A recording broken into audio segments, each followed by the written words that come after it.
Bonjour, je suis Marie-Chantal. Aujourd'hui, je reçois Marie-Laure Voisard pour une interview au sujet de son roman Cerise au soleil, l'avenir d'Esperanza. Dans ce roman, elle raconte comment Esperanza, femme libre, est devenue à la soixantaine un auteur à succès. Marie-Laure, pouvez-vous vous présenter ? Bonjour à tous. Alors, me présenter, eh bien écoutez, je suis une femme qui est en train de trouver sa place grâce à l'écriture de ce roman et puis toutes les années passées. Voilà, j'ai mis du temps, mais voilà, je me sens bien. Très bien. Alors c'est un peu court comme présentation peut-être, vous voulez un peu plus ? Oui, un petit peu plus, parce que j'ai vu que vous aviez quand même dirigé un cabinet de coaching fondé en 2001, écrit un premier blog professionnel en 2012, puis un second en 2017 où vous êtes devenue la débloqueuse. Vous savez tout. Exactement. Alors effectivement, j'ai fondé un cabinet de coaching en 2001. En 2017, je l'ai fait évoluer vers la débloqueuse parce que c'est quelque chose qui me convenait mieux, c'est-à-dire d'avoir des actions plus rapides et qui enclenchent un changement plus rapidement ou qui permettent à des personnes de démarrer un changement dans leur vie professionnelle. Et puis, je continue toujours à travailler parce que j'aime beaucoup mon métier et j'ai commencé à écrire des blogs, effectivement. J'ai commencé je crois que mon premier blog, c'était en 2012, c'était très professionnel. Et puis, j'écrivais par ailleurs, mais je trouvais que c'était pas publiable. Et puis après, j'écris le blog de la débloqueuse, des vidéos sur la débloqueuse et mon roman. Voilà. Et pourquoi vous dites que ce n'était pas publiable ? Parce que dans l'écriture, moi je sentais qu'il fallait plus de recul et j'en manquais encore. Alors pour le professionnel ça allait, mais pas pour un roman. D'accord, très bien. Bon, j'ai vu qu'à partir de votre expérience, où vous aidez les personnes essentiellement de 40 ans et plus à se débloquer pour construire l'avenir qui leur convient. Vous transmettez cette sensibilité tant personnelle que professionnelle dans votre écriture au moyen d'un blog ou des vidéos, comme vous venez de le dire, que vous publiez sur les réseaux sociaux et sur votre site. Marie-Laure se sent utile. Exactement. Oui, j'essaye de faire du mieux que je peux pour donner un regard positif, en fait, sur la vie professionnelle, l'environnement, et aider des personnes à trouver des leviers pour changer. Vous voyez, ce qui leur convient pas. C'est pas se changer pour changer, c'est changer ce qui les bloque, ce qui leur convient pas. D'accord, c'est pas évident, mais quelle satisfaction vous devez avoir à partir du moment où vous avez réussi à débloquer quelqu'un de son mal-être professionnel. Oui, c'est des petites choses, vous savez, c'est des toutes petites choses qui mettent en joie. Ce matin, j'avais un mail d'une personne que j'ai suivie un peu l'année dernière et qui me disait, tu sais, j'ai repris la lecture et puis maintenant je vais commencer mon projet parce qu'elle devait travailler sur son projet professionnel. Mais en fait, j'ai oublié de te le dire et c'est pour ça que je t'envoie ce mail. C'est Cerise au soleil qui m'a fait me remettre à la lecture parce que j'avais arrêté, j'étais obsédée boulot. Et comme tu l'avais écrit, je m'y suis mise parce que je me suis dit je vais le lire. Et après, j'ai changé et je suis passée à d'autres livres. Et ça, je pense que c'était important, vous voyez, pour peu à peu évoluer dans, ce travail où on est trop concentré exclusivement sur notre travail et pouvoir prendre du recul. Voilà, c'est des petites choses. Ce livre permet de prendre conscience de plein de choses. Je ne vous en dirai pas plus, on le verra au cours de l'émission. En tous les cas, ce que je peux dire, c'est que durant 20 ans, vous avez accompagné des hommes et des femmes, salariés ou entrepreneurs, comme vous l'avez précisé, dans la réussite de leur vie et dans leur changement de vie. Voilà ce qu'on peut vraiment dire. Voilà, donc ça c'est vraiment quelque chose qui est hyper important parce qu'on a beaucoup de personnes ont tellement de blocages dans leur carrière professionnelle et pouvoir dénouer ces moments-là, bravo. Mais merci. Alors, j'ai vu que vous aviez écrit que débloqueuse, pour vous, évoque le terme que c'est impossible de se prendre au sérieux. Pouvez-vous me définir en quoi consiste votre activité de débloqueuse pour dire justement que c'est impossible de se prendre au sérieux ? Ah oui, c'est C'est important pour moi le fait de ne pas me prendre au sérieux, parce que quand on accompagne des personnes qui vous présentent leurs difficultés, qui vous font une confiance incroyable de se montrer telles qu'elles sont dans leur réussite, mais aussi ce qui les bloque, ce qui est difficile, eh bien je pense qu'il faut être vraiment très en creux, très empathique, très à l'écoute, très humble, et on peut pas se prendre au sérieux devant la confiance que vous font les autres personnes. Ça demande, oui, c'est pas possible. Et puis débloqueuse, je trouvais que ça avait un côté un petit peu pas sérieuse, vous voyez, même déconneuse. Voilà, il y a quelque chose de, voilà, un peu léger. Et c'était mieux que coach. Voilà, c'est comme ça que j'ai changé. Dénouer les nœuds, quoi. Voilà, dénouer. Voilà, on se sent un peu bloqué. Allez, qu'est-ce qu'on peut faire pour débloquer? Puis on passe à autre chose. Voilà. Vous dites également que vous êtes fasciné depuis vos premières lectures par les écrivains. Cerise au soleil, l'avenir d'Esperanza, paru en 2019. Vous êtes donc passé auteur. Qu'est-ce qui vous a poussé à écrire ce roman porteur d'espérance? Puisqu'une femme à 60 ans, on sent que finalement, elle refait sa vie comme à 20 ans. C'est merveilleux, c'est encourageant, ça fait un bien fou quand on lit ce livre. Je vous le recommande vraiment. Alors, allons-y. Oh ben merci. Merci Marie-Chantal. Ce qui m'a poussée à écrire ce livre, c'est que j'avais envie de mettre de la joie, de communiquer de l'espérance, parce que je trouve que bien souvent, dans les médias, dans la vie tout court, on voit toujours ce qui ne va pas. Et les personnes se résolvent à se dire, ben voilà, c'est pas possible. Et puis les femmes de 60 ans et plus, et les hommes, c'est pareil. Souvent, elles se disent à la retraite, ou ils se disent à la retraite, ça va être terminé. Voilà. Et en fait, on est dans une époque fabuleuse où on peut rebondir. Et je voulais montrer la possibilité de rebondir, quels que soient les coups durs qu'on ait traversés. Et c'est cela que j'avais envie de communiquer, vous voyez, d'une façon légère. Combien de temps avez-vous mis pour rédiger votre livre? Alors j'ai mis 2 ans. J'ai mis 2 ans, je l'ai commencé en 2016 et je l'ai terminé en août 2018.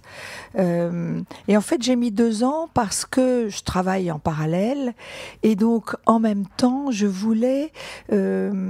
j'avançais, j'évoluais. J'évoluais parce que moi-même, je suis en mouvement. Et donc, je m'étais lancée dans l'apprentissage des outils du 21e siècle à travers les réseaux sociaux, le web marketing. Et donc, je connaissais pas. Donc, ça me bousculait pas mal. Et finalement, ça a été génial parce que ça m'a bousculé dans l'écriture. Et pourquoi avez-vous choisi ce titre d'Esperanza, l'avenir d'Esperanza?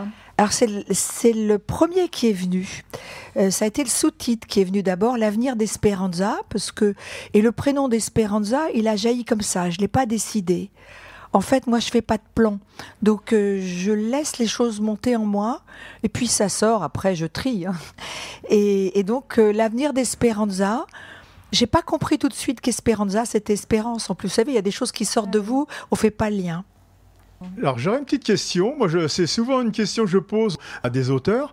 Est-ce que vous êtes du genre à vous relever la nuit pour un mot ou pour une phrase? Est-ce que ça vous réveille la nuit et vous l'écrivez tout de suite de peur de l'oublier? Alors c'est pas que je vais me réveiller juste pour un mot, c'est que je vais me réveiller pour écrire tout court. Et votre période d'écriture, c'est... Ça dépend, mais si c'est mûr, ça sort et je peux écrire toute la nuit. D'accord. Voilà. Ou tout le week-end et la nuit comprise quand je suis toute seule et voilà. D'accord. Alors, j'ai eu l'impression dans ce livre que c'était une auto-analyse. Vous êtes passé d'une auto-analyse, j'ai l'impression que vous êtes passé à une romancière. Est-ce exact? Alors, c'est pas faux. Au début, effectivement, il y a beaucoup de moi dans Esperanza, c'est-à-dire toute la partie sur la lecture. Comment Esperanza se met à écrire. C'est vrai que c'est quelque chose qui est très, très lié à ma personne, ma façon d'aborder l'écriture. Mais peu à peu, c'est ça qui a été amusant, j'ai inventé des situations ou des souvenirs que j'ai transformés ou des événements qui me sont arrivés que j'ai totalement transformés. Et c'est ça qui m'a plu, c'était remettre de la légèreté dans différentes choses. Voilà. Oui. Moi d'ailleurs, ce qui m'a plu aussi, c'est que vous transmettez l'histoire du possible, de l'optimisme et du jamais trop tard. Ah, c'est Et vrai? ça, Je suis contente. C'est extrêmement intéressant Ah, je suis de se dire contente. qu'en fait, rien n'est jamais perdu, on peut toujours recommencer à zéro. Bravo. Alors, on vous décrit comme adoré du public et reconnu professionnellement. Vous êtes une personnalité créative, clairvoyante pour aider les personnes à construire l'avenir qui leur convient. J'ajouterais un peu mystérieuse et pudique à la fois. Confirmez-vous ces propos? Oui, c'est vrai, je parle, je peux être bavarde, mais c'est vrai il y a de la pudeur, oui.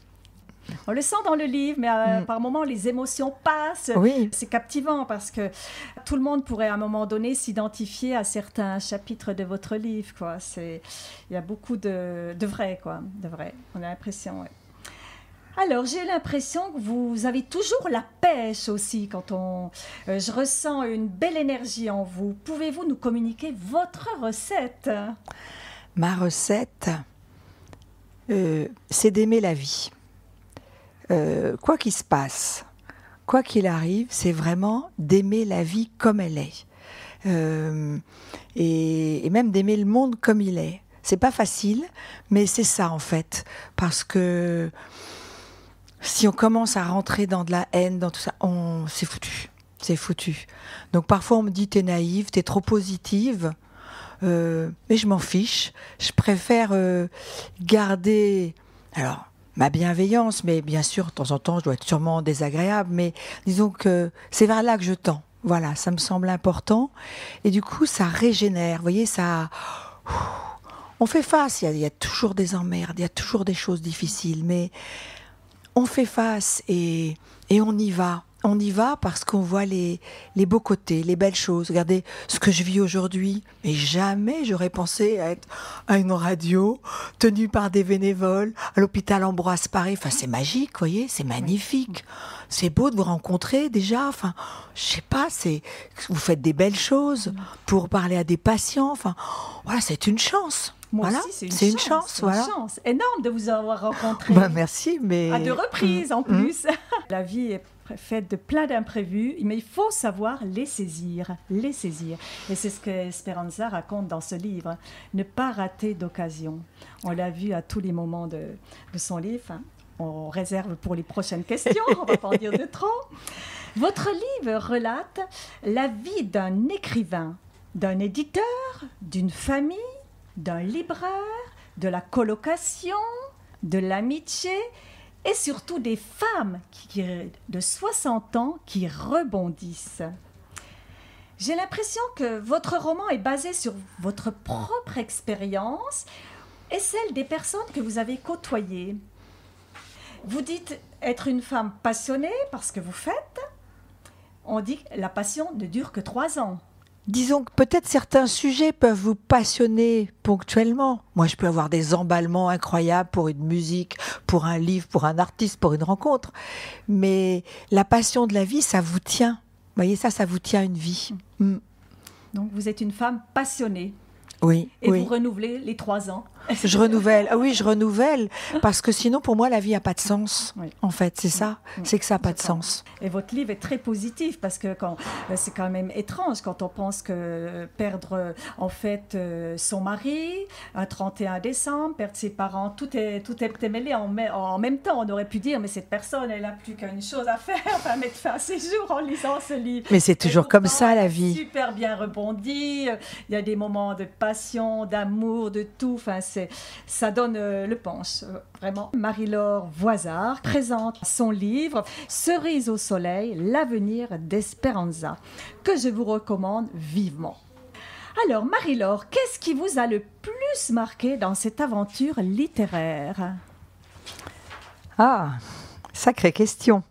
Ça a été de découvrir, parce qu'en fait... Quand j'ai commencé à écrire, j'avais une intention, ou plusieurs intentions, mais je n'ai pas fait de plan. Et ce qui fait que, à chaque fois, je découvrais ce qui sortait de moi. Et c'était une surprise. Parfois, j'étais étonnée, parce que plus je restais sur ma chaise, en train de taper ou d'écrire sur ma tablette, au bout de 2 heures, au bout de 3 heures, vous allez plus profond en vous. Et donc, il y a des leviers qui lâchent, et il y a des choses qui sortent qui vous étonnent.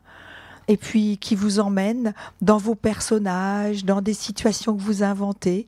Et c'est cette aventure-là qui m'a le plus, intéressée, surprise, mais ça m'a amusée aussi. Quand vous écrivez, dans quel moment d'émotion vous êtes quand vous avez envie d'écrire? Je n'ai pas de... Comment dire? Je construis au fil de l'eau. Là, par exemple, ça fait plusieurs mois que je pense à mon deuxième roman. Donc, je construis sur quel sera le premier personnage. Après, dans Cerise au soleil... Mais il y a eu cette idée de colocation qui est venue. Et puis, du coup, comment ça allait se passer? Et à ce moment-là, j'invente un personnage. Alors, parfois, je peux prendre des traits de personnes que j'ai rencontrées, bien sûr. Et puis, voilà, ça s'invente. Et je rentre dans cette histoire, en fait. Et c'est ça qui est étonnant, c'est que je suis spectatrice d'une histoire qui s'écrit, que ça vient de moi, donc c'est pour ça que c'est amusant, vous voyez. Et il y a peut-être eu un côté un peu thérapeutique sur quand au début mon personnage parle de comment elle s'est mise à écrire. Là, c'est plus proche de moi. Mais après, ce qui était amusant, c'était de prendre des événements de la vie, toc, et de les tordre d'une façon légère. Oui. Voilà. Et toujours positive. Oui, et puis je voulais aussi, j'avais deux intentions. Je voulais montrer qu'on pouvait rebondir, quel que soit notre âge, et je ne voulais pas de relation homme-femme en conflit. Pour moi, c'était important que mes personnages hommes, même s'ils étaient moins visibles que les femmes, soient des hommes bien, vous voyez, on les sent costauds, à l'aise, et qu'il n'y ait pas cette rivalité. Est-ce que vous avez eu des inquiétudes entre le moment de la rédaction et de la publication, par exemple? Est-ce que vous vous êtes posé des questions? Oui, je l'ai repris 6 mois après, parce que je l'ai envoyé à des éditeurs, dès que j'ai terminé, en août 2018, à 4 éditeurs, et puis j'ai eu des réponses négatives. Et grâce à tout ce que je faisais par ailleurs sur le digital, les réseaux sociaux, etc., je me suis dit, je vais l'auto-publier, c'est pas grave. Et je l'ai auto-publié sur Amazon, ce qui pouvait surprendre, j'aurais jamais pensé ça.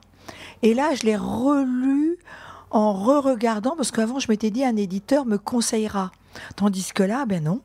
Donc j'ai relu, j'ai pu enlever certains paragraphes. 6 mois après, vous savez, on allège encore. Et voilà, et après je l'ai confié à la personne qui m'a fait la couverture, qui me l'a mis en page. Vous avez décrit des personnages qui ont vécu des choses difficiles. Est-ce du vécu? Quel est le point de départ de votre histoire? Alors bien sûr, il y a toujours une partie de soi quand on écrit des choses comme ça, mais j'ai voulu justement le transformer pour donner aux femmes le goût de vivre et de ne pas être collées à un traumatisme qu'elles ont pu vivre. Et c'était ça important, du reste, je le dis dans le livre à un moment, mais quel que soit ce qu'on ait pu vivre, eh bien, ça fait partie de ce qui va être notre personnalité, notre couleur. Mais en même temps, on n'est pas réduit à cela. Et ça, c'était une de mes intentions très importantes, parce que je trouve que, par moments, et pourtant je suis coach, mais il y a une dérive psychologique qui enferme les gens dans leur traumatisme. Et je trouve que ça ne sert à rien. On les empêche de vivre leur avenir. Okay. Et c'est ça que je voulais transmettre. Il y a la douleur, il y a les traumatismes, mais on peut toujours rebondir. Voilà. Il faut reparler d'une situation qui a été souvent très négative pour pouvoir l'effacer. Est-ce vrai ? Ou la transformer, c'est ça. L'effacer, c'est impossible, oui, c'est comme une cicatrice, c'est gravé en nous. Mais le transformer pour en faire quelque chose qui vous rend, comment dire, plus attentif, plus compréhensif à certaines personnes qui vivent justement ces difficultés et pas aller aboyer avec les loups comme on entend maintenant, oui, l'anti-homme, le MeToo. Oui, très bien, je suis contente que les femmes s'autonomisent, prennent leurs responsabilités. Au contraire, c'est super, mais pas dans la haine des hommes. Ça, c'était important pour moi. En général, on écrit toujours pour quelqu'un. Est-ce indiscret de vous demander pour qui vous avez écrit ? J'ai pas écrit pour une personne. Non, j'ai remercié mes enfants, mon compagnon, les personnes qui m'ont inspirée à la fin du roman. Mais Non, j'écrivais pour écrire. D'accord. Ces personnages alors inventés, que traduisent-ils de vous? Les émotions sont très authentiques dans votre livre. C'est-à-dire, j'essayais de me mettre dans la peau. Il y a un passage au début, quand Esperanza accueille Martin, vous savez, celui qui l'héberge, enfin, elle sous-loue son appartement quand il n'est pas là. Et là, bien, j'ai essayé de me mettre. C'est une situation que j'ai pas vécue, je connais pas. Donc, j'ai essayé de vivre. Elle habite chez lui. Lui, il revient de Corée. Comment elle va l'accueillir? Elle est maîtresse de maison ou elle n'est pas maîtresse de maison? Mais lui, il est chez lui, elle est chez elle. Voilà. Et c'est ça, vous voyez, j'ai essayé de me mettre là-dedans. Et les idées me venaient, du coup, très facilement. Vous voyez, c'était ça qui était intéressant. Vous décrivez merveilleusement, c'est bien cette situation, enfin, pour l'avoir vécue personnellement, à un moment donné dans ma vie, avec une autre femme, mais c'était incroyable. C'est vrai, quand on est en colocation comme ça, d'une personne qui vous prête un appartement, qui n'est jamais là, quand la personne revient, vous n'êtes plus du tout chez vous, c'est très difficile. Elle est là, ce que vous décrivez, mais c'est vraiment des émotions authentiques. Hein, pour les avoir vécues, je vous le dis tout de suite. Moi, ça m'a captivée. J'ai l'impression de revivre 40 ans en arrière. Super. Tant mieux. Et j'ai repris une phrase dans votre roman. L'écriture permet d'oser être soi-même. Pouvez-vous nous en dire plus en quelques mots sur le fait d'avoir... L'écriture permet d'oser être soi-même. Oui, oh là là, ça me touche ce que vous dites. Votre question me touche. Ne pleurez pas. Hein, non, je pleure pas. Non, je pleure pas, mais ça me touche. Oui, parce que ça a été un chemin d'oser écrire pour soi, écrire en publiant après. C'est là, vous voyez, où faut pas tricher. Enfin, moi, je m'étais dit, si je publie, je triche pas. Donc, qu'est-ce que je veux montrer de moi? Pourquoi j'écris? Est-ce que ça peut être utile? Si ça peut être utile, qu'est-ce que je montre de moi qui peut être utile aux autres, vous voyez? Et c'est cela. Et ça m'a fait beaucoup de bien parce que ça m'a rebranché encore plus à ma source de vie, je dirais. Oui, ça a été très fort, oui. En fait, vous avez valorisé tout ce que vous pouviez mettre en valeur de votre propre personnalité aussi, non? Vous pensez pas? Je me rendais pas compte, en fait. Je me rendais pas compte. Mais c'est en lisant peu à peu l'histoire et puis en découvrant ce que vivait Esperanza ou ce que je lui faisais vivre. Et puis les autres personnages aussi, les autres femmes... Et les hommes, je sais pas, peu à peu, les choses sont apparues. Et c'est vrai que j'ai eu du mal à me détacher du livre. Quand il a été publié, j'avais du mal à répondre aux questions. Puis peu à peu, voilà, j'ai pris de la distance et je peux en parler maintenant, oui. Marie-Laure Voisard, présentée Cerise au soleil, l'avenir d'Esperanza. Un très très beau roman que je recommande. Qu'est-ce qui vous a marqué le plus dans cette aventure littéraire? Ce qui me marque le plus maintenant, c'est maintenant qu'il est publié, en fait. Parce que le produire... Être seul avec soi-même, c'est quelque chose que je connais bien et qui ne me pose pas de problème. Au contraire, c'était une aventure de découverte, comme je vous l'ai dit tout de suite, intéressante. Maintenant, ce qui me marque, c'est d'oser présenter ce livre, oser en faire la promotion, oser en parler et m'apercevoir que je rencontre un public. Et ça a été un étonnement. J'ai des liens par Facebook Messenger avec des lecteurs qui m'écrivent. C'est assez touchant, je ne m'attendais pas à ça, vous voyez. Et c'est cette aventure-là qui me bouleverse, même par moments, parce que je me dis, c'est étonnant comme un livre peut créer des rencontres. Alors, avez-vous des choses qui ont justement changé dans votre vie après la rédaction de ce livre, maintenant qu'il est publié ?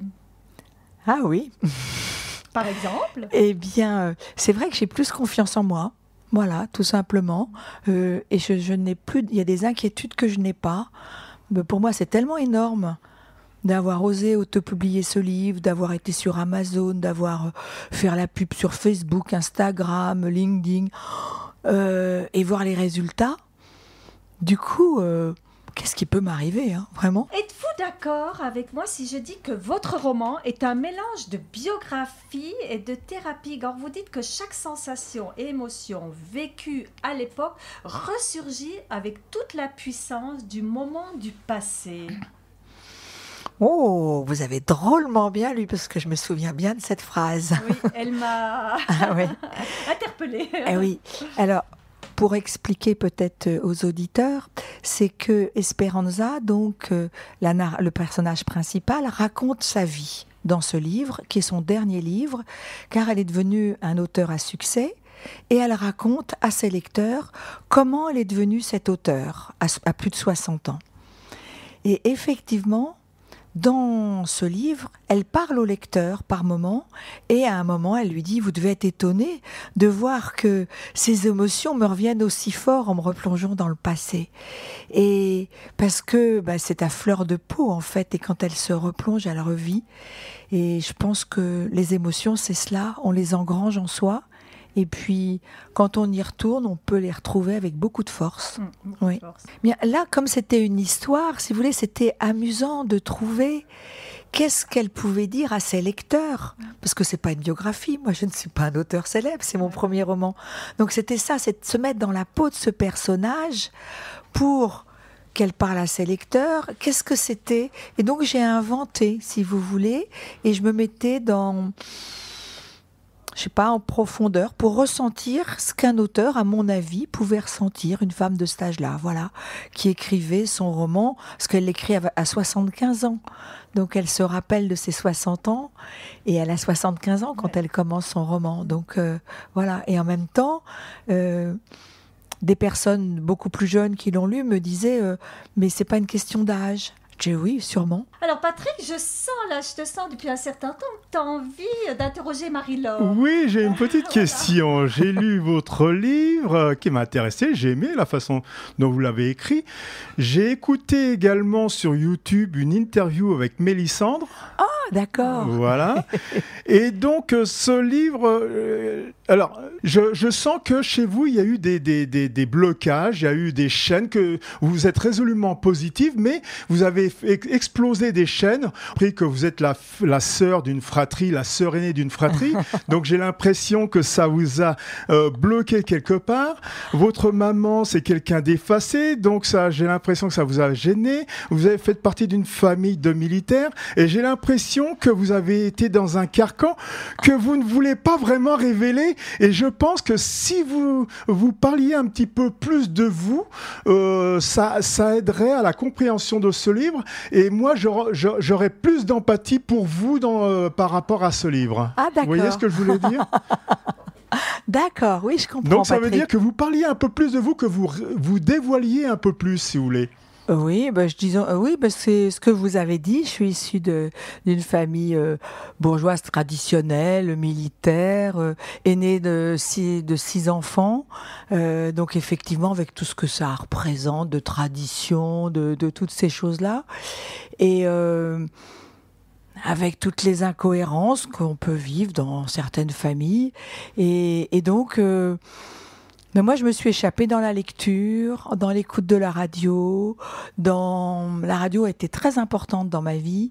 Et c'est pour ça qu'Esperanza est une ancienne animatrice radio, par exemple. Voilà.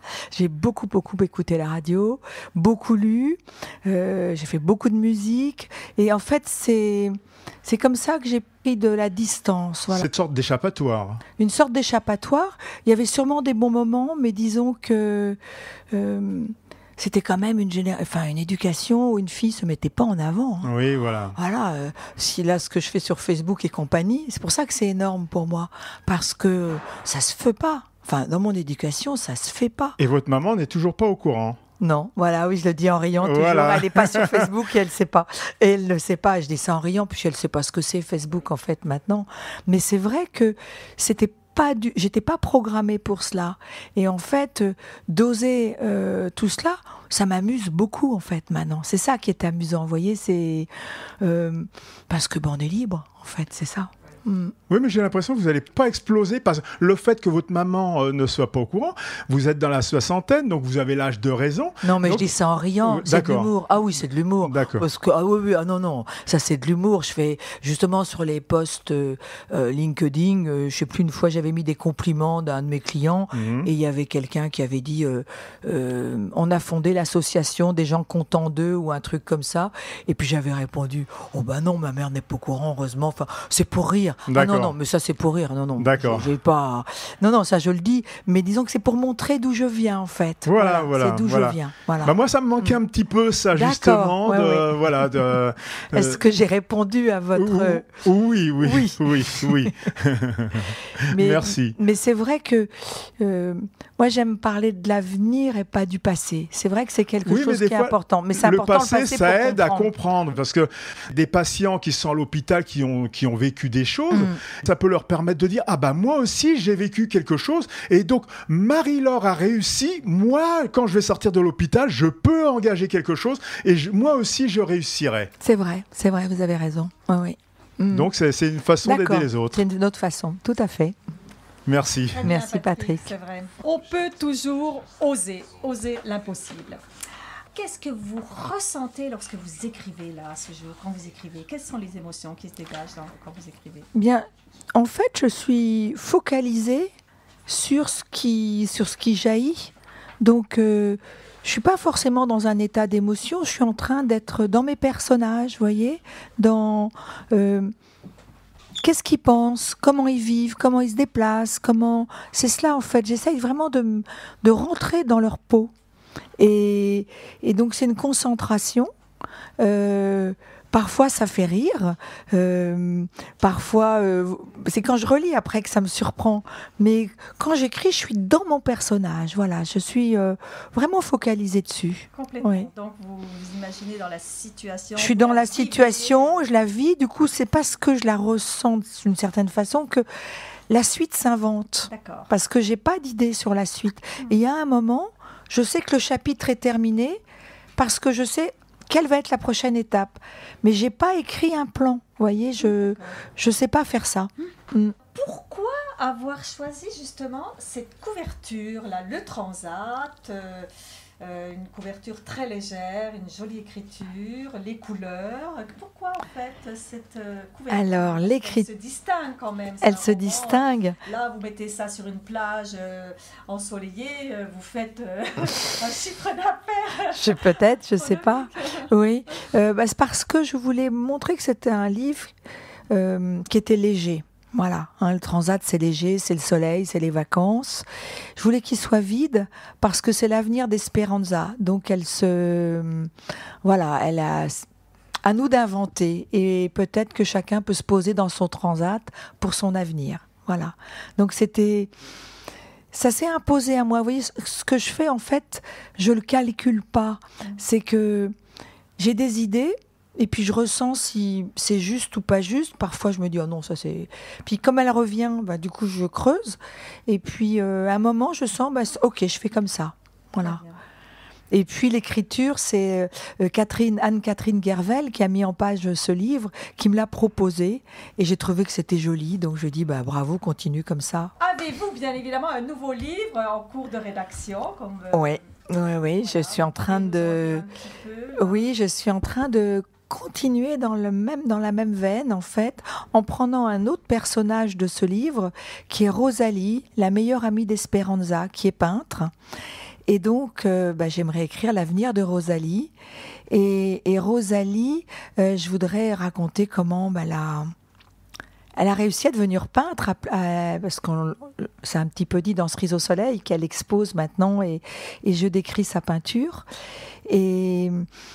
Et donc, je voudrais montrer son chemin pour être devenue peintre. Et j'ai été interviewée un peintre homme que j'ai rencontré il y a quelques semaines pour écouter aussi son chemin, comment il a construit, comment il arrive. Parce que lui, il travaillait, puis il peignait les week-ends, le soir. Et puis maintenant, il se consacre complètement à sa peinture. Et donc, il m'a autorisé à écrire ce que je voulais. Et du coup, il me dit, il est curieux de voir le résultat. Et donc, je voudrais avoir justement ces deux personnages, hommes et femmes, dans leur création, pas centrés que sur la femme, et aussi sur leur aventure, voilà. Parce que j'ai besoin de mettre cet équilibre masculin-féminin. D'accord. Voilà. Bien, on va se réjouir de la publication alors. Alors oui, enfin là je commence, je sais pas quand ça sera fini, j'aimerais bien l'avoir fini pour l'été, mais bon, ça se commande pas, hein, c'est pas... Est-ce que vous avez l'angoisse de la page blanche? Non. Non. Ça vient comme ça vient. Oui, c'est ça, c'est Voilà. ça. Ouais, parce que j'y pense beaucoup, vous voyez, je l'ai rencontré... En fait, je suis partie d'une association qui s'appelle Carré-sur-Seine, à Boulogne, où il y a des artistes. Oui. Et donc, tous les mois, nous avons des artistes qui viennent présenter leur travail. Et du coup, on est plusieurs. Et donc, j'ai rencontré un des membres de Carré-sur-Seine qui, lui, est peintre. Et du coup, on a sympathisé. Et j'aime ce qu'il fait. Et du coup, j'ai été voir. Et c'est comme ça, il a lu mon livre, etc. Voilà. Merci beaucoup Marie-Laure, merci d'avoir accepté cette interview. J'ai personnellement beaucoup aimé votre roman. Il donne du dynamisme. Vous avez écrit des personnages qui ont vécu des choses difficiles et qui s'en sortent, heureusement. Vous savez plus que quiconque l'importance de vivre pleinement les choses. Petit à petit, on est pris dans l'histoire et je recommande sincèrement votre livre. Il donne la pêche à ceux ou celles qui souhaitent se lancer dans un nouveau projet. Comme vous le dites, rien n'est définitif. Une devise que vous dites, expérimentez chaque jour et vous êtes convaincu aussi que le perso et le pro sont liés. Très important. Alors maintenant, vous pouvez bien évidemment retrouver donc sur le site La Débloqueuse de Marie-Laure, sur la page Facebook Marie-Laure La Débloqueuse. Je remercie aussi Patrick pour son aide sur le plan technique, qui a aussi interviewé Marie-Laure. Bernadette, coordinatrice de l'association, pour son remarquable investissement et qui est toujours avec nous la plupart du temps, qui vient pour nous encourager, qui est présente cet après-midi. Vous pouvez suivre notre actualité sur notre site internet et notre page Facebook. Nous vous souhaitons tous les quatre une très bonne santé, un bon retour rapide à la maison et une bonne journée avec la voix d'Ambroise Paré. Merci Marie-Laure. Je vous remercie. Merci Marie-Chantal. C'était une très belle émission.